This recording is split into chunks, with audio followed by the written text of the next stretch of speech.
Hello everyone, and welcome back to my support-specific series, where I talk about the 1% that separate the good from the great. Today we're going to be talking about vision. This includes precise warding locations to dodge pinks and to ward faraway bushes, and also how to use your 3 wards for vision control, as well as wrapping it up with all things vision denial, which will include sweeping, pinks, scryers, and dodging vision. Without further ado, let's get into this video. Let's start with useful bushes to ward as a support. And first, for blue side, you can ward this bush. You stand in this little indentation on the wall here, and you ward this little dot. So if you zoom in, there are a bunch of dots here. You want to ward the bottom left one. And then it'll pop into the bush. I'll show you one more time without zooming in. Walk into this indentation here, and you ward that one there. Done. And this is a really useful ward if you have a brief window to go and ward, but you don't have enough tempo, or you're scared of the enemy jungler to walk all the way past here and put a ward here, or to walk all the way past here and put a ward here. If you just have a quick window to go and ward, this can give a very valuable information. It's also great versus certain junglers like Fiddlesticks or Rek'Sai or Zac, who have different ganking paths, and maybe they want to jump from here to gank you. You can also see if the enemy duo is going to path through here to potentially move towards here. So that's the first warding location. The next bush warding location for blue side is going to be by the Baron Pit. You stand by the shield on the wall here, and you ward the moss, and it's going to pop into the tri-bush over here. Anywhere around the top of the moss here is going to always pop into the bush.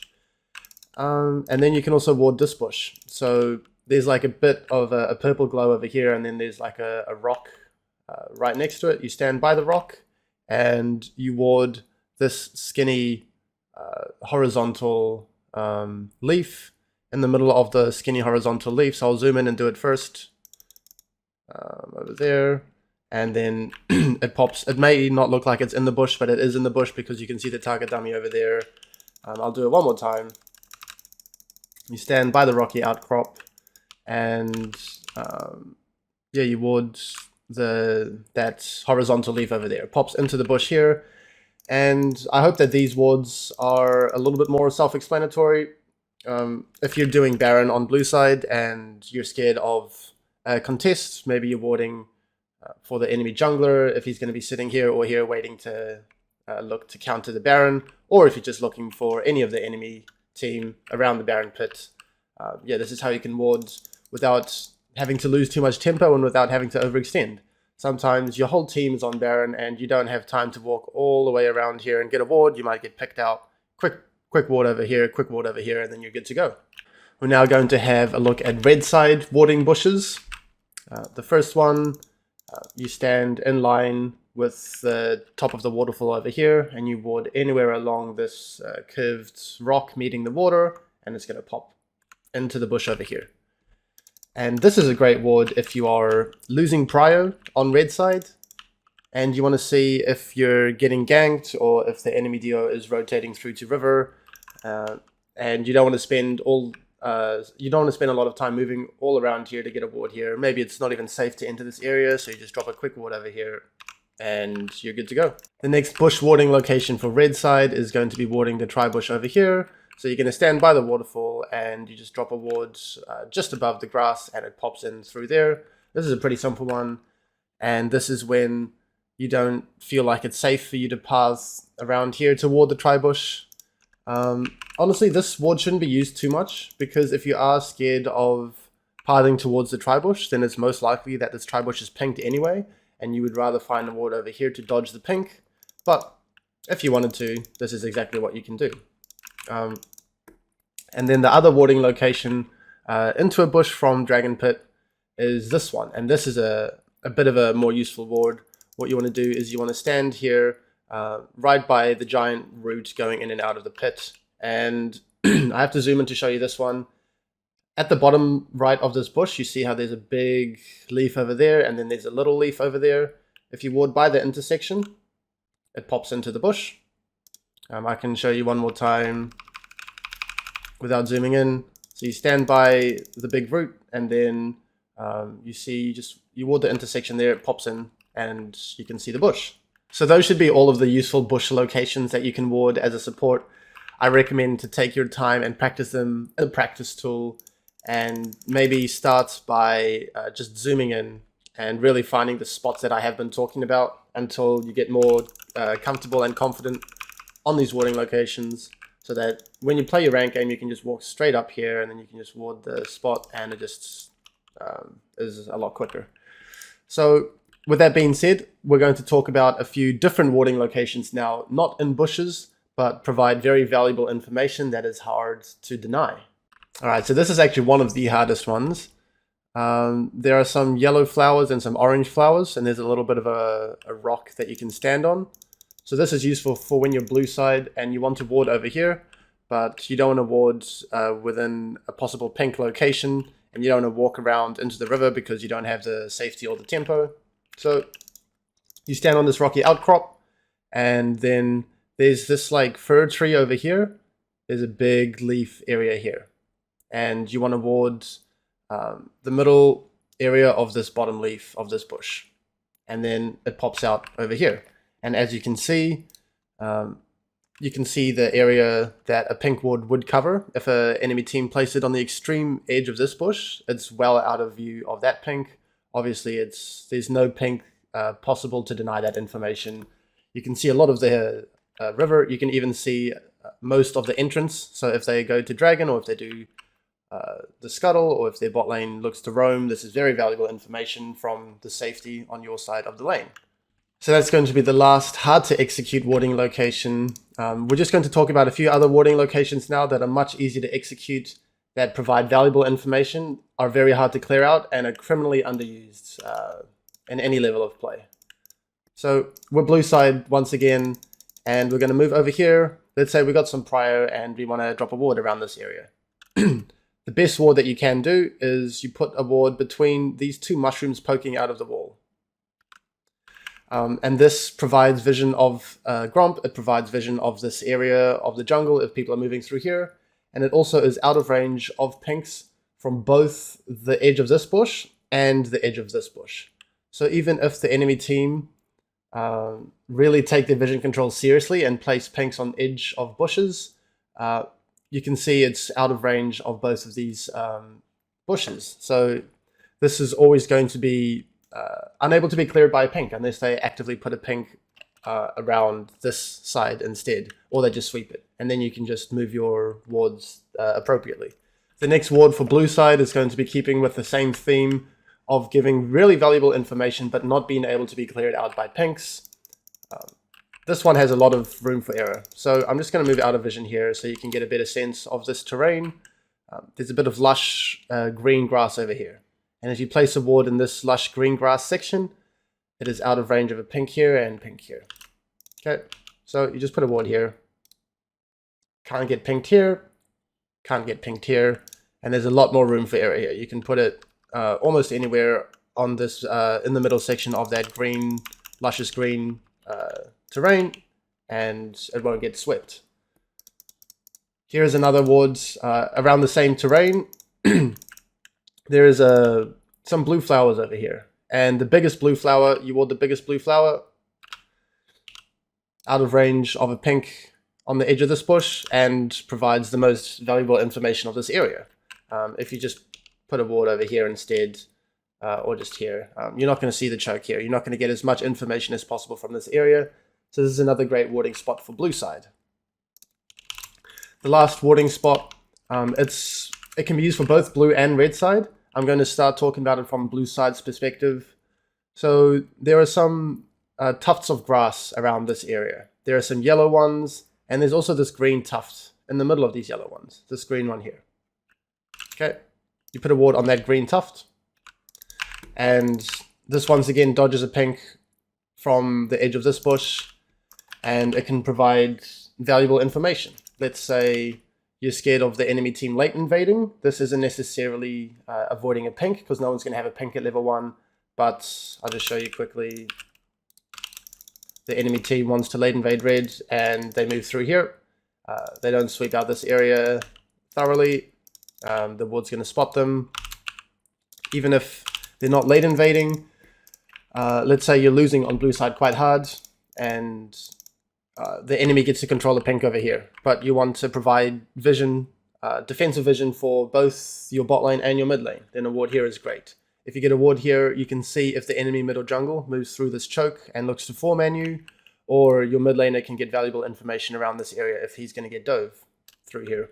The flip side of this is if you're red side, right? This is another great warding location that you can get the most valuable information around this terrain while it's not in a pink spot here.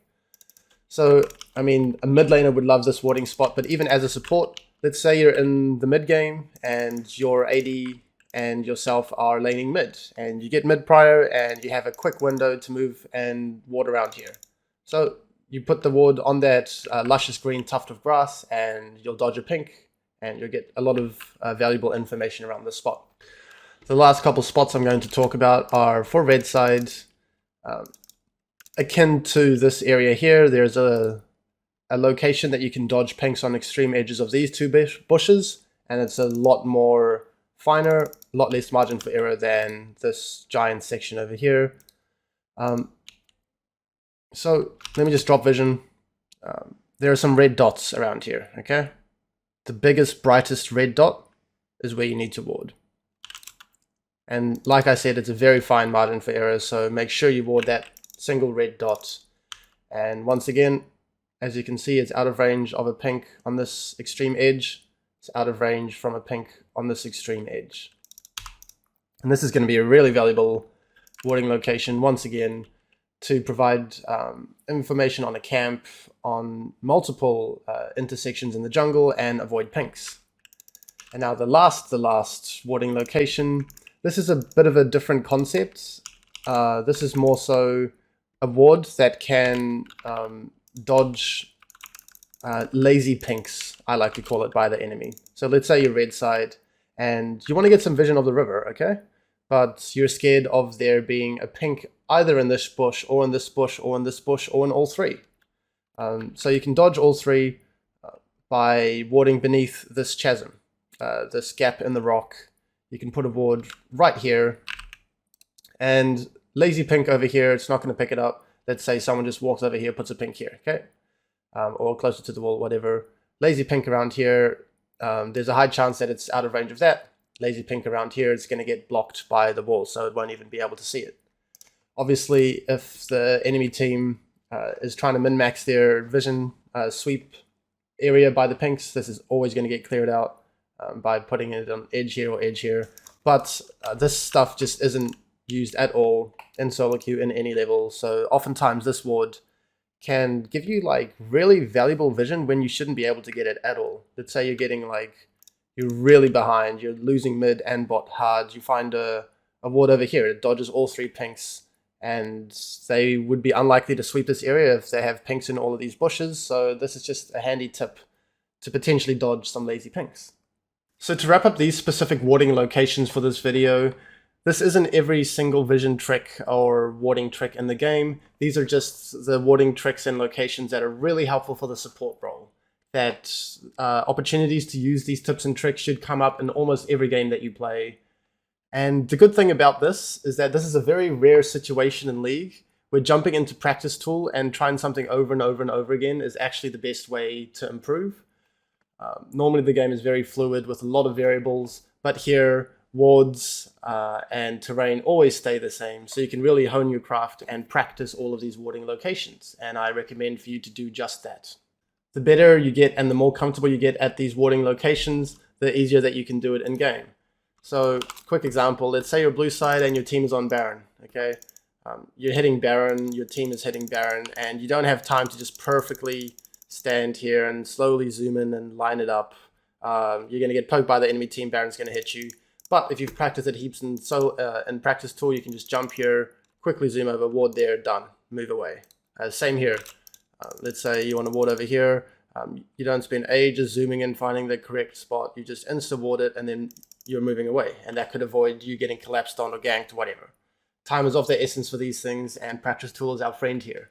So I hope that you find these warding locations useful. I want to talk about how we should actually use our wards. In an earlier video I did in roaming, I talked about the house analogy, where you have the foundation, where you control and you put your pinks. You have the first story for the area of mutual vision contest, where you put your green wards, and then the second story, which is the part that the enemy controls. I will put a link to that video down below. But how exactly is the first story going to look like practically in a game? And this is where the 1 mid 2 quadrant rule is going to come into play.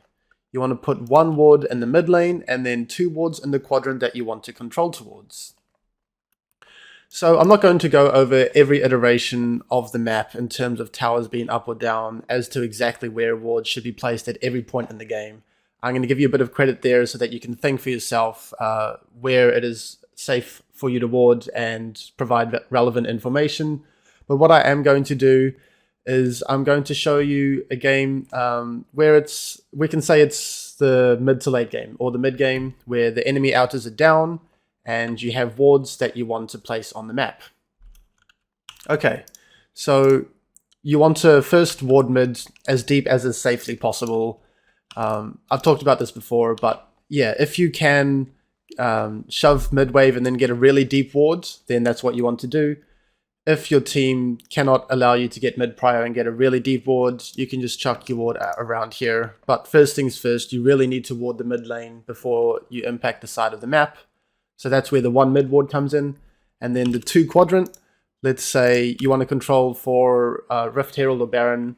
You've got your mid lane ward, and now you want to place relevant information in this quadrant that dodges common pink locations and potentially common sweeping paths by the enemy jungle or support that you can safely place down. So yeah, let's say we're playing for this quadrant. Their outers are up. I've already talked about this little area here that you can ward.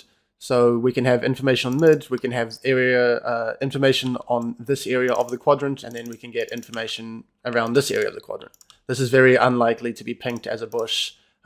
Even if you even have some more time, you can get your 3rd ward maybe like up here to dodge a pink here. You don't want to ward where it's going to get pinked from here or from here. So yeah, 1 ward there, 1 ward around here, and then the rest is up to you. You can even get a ward over here to see this potential path by enemies, or here or here. One of these 3, not all 3 at the same time. But that's how it's going to look for the red side quadrant around here. Let's do the same thing for the blue side.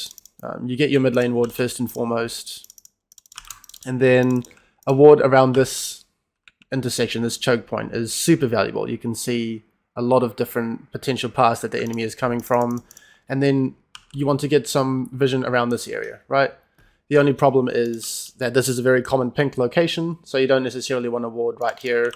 You can find a ward around here. And this is going to give you fantastic information for this quadrant. Let's say you're blue side and you're controlling for the dragon. You get your mid lane ward, you ward this intersection, and you get a ward around this area while dodging pink locations. Alright, so let us now do the same thing, but if you're red side. And the way that the terrain works in League is that it's mirrored. So this is going to look practically the same. I'll just show you for consistency's sake. Imagine this tower's down. You're going to get a ward here. You want to control around the terrain here.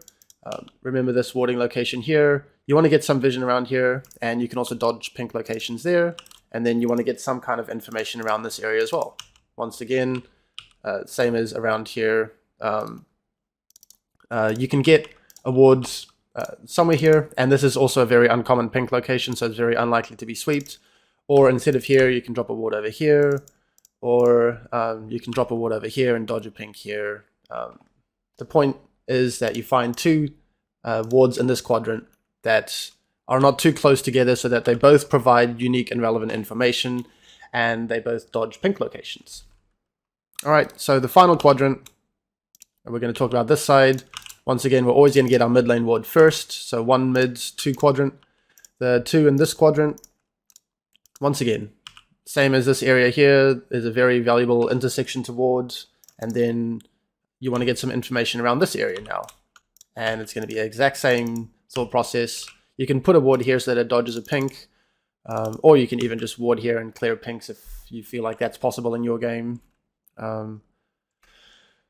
And yeah, this is just an example if the outers are down. If all the inners are down, you would be able to get your mid lane ward deeper. You would be able to get this ward deeper. You would be able to get this ward deeper, right? It's going to change with respect to the towers being up or down on the map. It's just a really handy tool for you guys to have to think about the 1 mid 2 quadrant rule. Those wards will be your first story, the area of mutual vision contest. You're just making it harder for the enemy team to clear out your wards when it's their turn to contest vision. And you're providing the best information with them. I do want to mention if you are losing prio, so the examples I gave are when you have a proactive turn to control an enemy quadrant. Let's say you're losing quite hard and you want to defend a quadrant. The same rule still applies. You get your 1 mid ward, it's probably going to be a lot shallower. Let's say your blue side, your outers are down. You're going to get a shallow mid lane ward here because that's the deepest that you can safely place at that time. And then you want to defend this quadrant. The exact same rules are going to apply, right? 2 unique locations that provide relevant information that dodge pinks. So you can place it around that spot that I showed to provide area of this. You can place it around this area to provide area of this area. Exact same thing. I believe that these are just the optimal locations to control these quadrants, whether you are blue, whether you are red, whatever. We're now going to talk about vision denial. I covered a lot of these points in my first ever YouTube video, which is very long ago, and it was very scuffed, but I'm just going to do a quick remastery of them. In terms of vision denial, you want to use the Scryer's Bloom as a skill shot. You don't want to just hit it willy-nilly in any direction. You want to actively use it to sweep an area that you want to deny vision and that you can actually clear out. Let's say you're losing really hard on blue side and then you just willy-nilly smack this Scryer's Bloom over here. Maybe you see a ward over here or a ward over here. You can't clear it out, so you've wasted it. This is used for vision denial. This is what you want to use it for. So instead, you'd want to hit it this way and make sure that they don't have any vision of your jungle, which you can actually clear if they did. So yeah, use it as a skill shot and think about what vision you can actually deny with it, that you can actually kill the wards. And also, I'm going to briefly mention sweeper uptime. Let's say you want to sweep mid wards around here, so you're sweeping, and then you're not just like mindlessly standing here for ages while your ADC clears it and then you eventually move up here. You want to maximize the area that you can sweep, right? Let's say your ADC is over here and the enemy has a ward over here. So what you don't want to do is just stand here and sweep and then your ADC hits it and then like it dies and you slowly move over here. You want to sweep it, maybe hit it once, and then instantly start moving towards the next area that you want to sweep and have it on the outside end of your sweeper radius. And there's even a bit of lingering vision denial where it is still going to be swept even if it's outside the range if you were already sweeping it. So you sweep, you hit it once, you move out here, and then they can still hit it, and then you're already moving into this next area. So you can tell if they have wards, or you may be even able to clear more wards, which is a really big deal. Okay, so now we're going to talk about pink ward placement. And what you want to do with pink wards is place them in a spot as far up as possible that you can maintain them. And this is going to depend on how the game is going, how maybe priority in your lane is going. Let's say you're winning 2v2 really hard in the bot lane, and you can control a pink in this location. That's not to say you wouldn't be able to maintain a pink in this bush. It's just not as far up into the enemy territory as humanly possible, right? You want to exert maximum pressure with your pinks. So if you're winning really hard in the 2v2 laning phase, you can control a pink here. If you're losing, then there's no point in finding a window to place a pink here because the enemy team's just going to clear it out. And just remember, you want pinks on the edge of your control. So the enemies can't just clear it out because you control it. So yeah, back to if you're losing, you can rather have a pink in this bush. And then you're losing prio, but you can push them off of clearing this pink here. Or in another situation, you're losing really, really hard in the 2v2. and you can't even maintain a pink over here, then you would put a pink over here. Or you're roaming a lot, you're not spending too much time bot because you can never get any pressure around it, and you instead put a pink here or put a pink towards your mid laner, whatever. Just remember that it should be on the edge of your control. And here's another common mistake that I see from some of my students, where they just place a pink when they could be placing a pink further up. Let's say they're winning 2v2, and then they crash a wave, they base, and then they're coming out of base, and the wave is slow pushing away from them, and they can't immediately just run up over here and place a pink, because the wave is still building, it's still around here, and it will get cleared. So what they do instead is they just place a pink here, because at this specific moment in time, this is the best that they can control. However, they are going to get prio in the near future, so once the wave does slow push away, then you can control a pink over here. And this is what you want to try and do with the pinks, as far up as possible. And if you do have the pressure, the prio in the near future to get a better pink location, then that's what you want to do. In that same example, when the wave is over here, you don't need to put a pink over here, right? You guys aren't in any danger. You don't need immediate vision of this area. Once you get prio, you can control this entire area and place your pinks as deep as possible. And the last topic I want to talk about for this video is dodging vision. Keeping in theme with thinking more about vision, we want to dodge common warding locations for enemies. So let's say we're red side and we're coming out of base, and we're roaming towards mid, and we want to impact around mid. But maybe there's a ward over here. So what we do is we're going to hug, we're going to walk around a potential ward here. Maybe we can sweep or put a pink in here to make sure they don't have vision here. Hug this wall so that the wards here don't necessarily spot us, and then we can look to gank. And this is just one example. The more that you think about vision, the more that you'll get used to where common warding locations are and how you can play around them. The biggest takeaway point here is that you want to deny information when possible. Don't show on wards unless you're going to be clearing them. And yeah, the other thing to dodge is minion vision. You don't want to donate the enemy team information through their minions when it's not necessary. Let's say there's a bot wave here and you're holding a freeze and you're going to base. What you don't want to do is just stand in the middle of the lane and just base. And then the entire enemy team knows exactly where you're going to be right now and in the near future. What you want to do is just move out of minion vision from them and then base. And now from their perspective, they don't know if you're staying in lane, if you're basing, or if you're even potentially roaming. So then their entire team has to play differently. There's also a potentially unpredictable period of time after you have swept a ward that it still provides vision. I call this lingering vision, and this is something that you can play around as well. What you don't want to do after a ward has been swept is just either stay in that bush and do nothing, because there's a high chance that you're just going to be shown on lingering vision, or to immediately move where you want to go.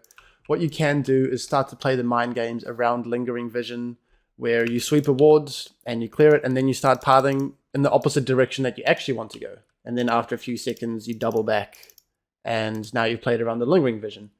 And this is something that is unpredictable. Sometimes wards provide lingering vision, sometimes they don't, sometimes they provide it for longer periods of time than others. This is just another specific thing that you can think about if you really want to optimize your vision game. And believe it or not, your vision game is something that you can actively work on and review. What you can do is you can jump into your replays and have a look at your roam windows and how effective they were. Maybe you were spotted on enemy vision and then the roam didn't work out. Toggle your vision, toggle the enemy vision, and figure out what you could have done better so that you wouldn't have been spotted. Could you have dodged a ward? Could you have swept better? Anything like that. And then on the flip side, if you guys died to a gank or something like that, then how could you have used your vision better? Maybe you used your wards that got instantly cleared. Maybe you used your wards and they were too shallow, they didn't provide fast enough information, and then you died anyway. The thing with vision is that it's very hard to get immediate feedback. when we're doing trades or we're killing or getting killed, the feedback is immediate and we already have a feeling of what should have happened differently. But you don't get a feeling of that in terms of vision and vision denial. Sometimes it's vision, but especially with vision denial, you don't actively know that the enemy has to play around your vision differently. So yeah, jump into review, get used to toggling your vision, toggling the enemy vision, and have a look at what you can improve. Thanks for watching. Vision is a really tricky topic to master, and you have to be your own biggest critic here. But it is really satisfying when you just light up the entire map and your wards aren't getting cleared out, or you successfully sweep out a lot of the enemy's wards.